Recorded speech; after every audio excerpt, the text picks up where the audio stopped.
नमस्कार। मैले एसकेएचएल को टेक्निकल एनालाइसिस गर्दै गर्दा राजाराम तिमिल सेना सरबाट टीटीएल को पनि हेर्दिनु सर भनेर 2 हप्ता अगाडि कमेन्ट गर्नुभएको रहेछ। टीटीएल को केसमा उहाँको कमेन्ट चाहिँ सान्दर्भिक भएको कारणले गर्दा ढिलै देखे तापनि यो कमेन्टको रिप्लाई गर्न गइरहेको छु है त। ल टीटीएल लाई हामी भोल्युम प्रोफाइलबाट विश्लेषण गरौँ। यसरी यसको लो यो र हाई यसलाई मान्ने हो भने यसमा भोल्युम प्रोफाइल लगाउँदा यो जुन बाकस छ यसलाई हामी के भन्छौँ भ्यालु एरिया भनेर भन्ने गर्छौँ र यो भ्यालु एरियामा के हुन्छ भन्दा भोल्युमहरु धेरै आइरहेको हुन्छ। यो भनेको भोल्युम एरिया हाई, यो एरियाको हाई लेभल भनेको यो र यो भोल्युम एरियाको लो लेभल भनेको यो। यसलाई हामी VAL भन्छौँ, यसलाई चाहिँ VAH भन्छौँ। यो एरिया चाहिँ के हो एकदम इम्पोर्टेन्ट एरिया हो यसको है।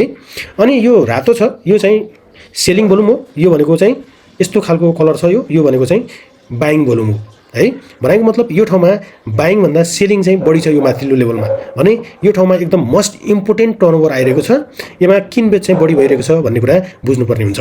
यो POC दिएको छ यसलाई हामी पोइन्ट अफ कन्ट्रोल भनेर भन्ने गर्छौँ। पोइन्ट अफ कन्ट्रोल भनेको के हो भन्दा सबैभन्दा बढी किनबेच कहाँ भएको छ त भन्दाखेरि यसको यो पोइन्टमा भइरहेको छ। यो भनेको कति लेभल भन्दाखेरि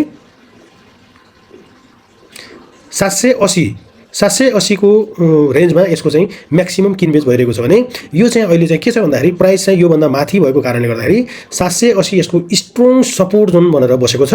अब तपाईले यो POC लेभललाई तोड्दैन अर्थात यो भ्यालु एरियाको यो लो लेभल 700 भन्दा तल क्रस नगर्ने बेलासम्म तपाईहरुले बाइङ माहौल बनाउन सक्नुहुन्छ। किन भन्दाखेरि यो टर्नओभर एकदम नै बढी छ यो ठाउँमा भने यो भन्दा तल जान सक्ने सम्भावना हुन्न।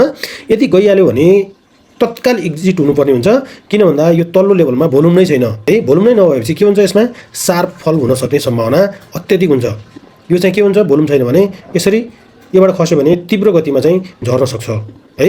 यो भन्दा तल चाहिँ 700 मा भन्दा तल आएपछि स्टप लस गर्ने गरी तपाईहरु जुनसुकै एरियामा पोइन्ट अफ कन्ट्रोलमा छिर्नुहुन्छ भने ठिक छ र यो एरियामा भोल्युम भ्यालु एरियाको लो लेभल भनेको करिब 724 तिर छिर्नुहुन्छ भने ठिक छ र 780 तिर छिर्नुहुन्छ भने पनि ठिक छ र अझै कन्फर्म खोज्नुहुन्छ र 700 तिरै म वेट गर्छु भन्नुहुन्छ भने ठिक छ। तर यसको POC को लेभलमै भएको कारणले योबाट नै यो बढ्ने सम्भावना बढी हुन्छ। किन भन्दा यो ठाउँमा नै बढी यसको टर्नओभर आएको हो। यो ठाउँबाट बढेर यो चाहिँ माथि जान सक्ने चान्स चाहिँ मैले बढी देखेको छु है त।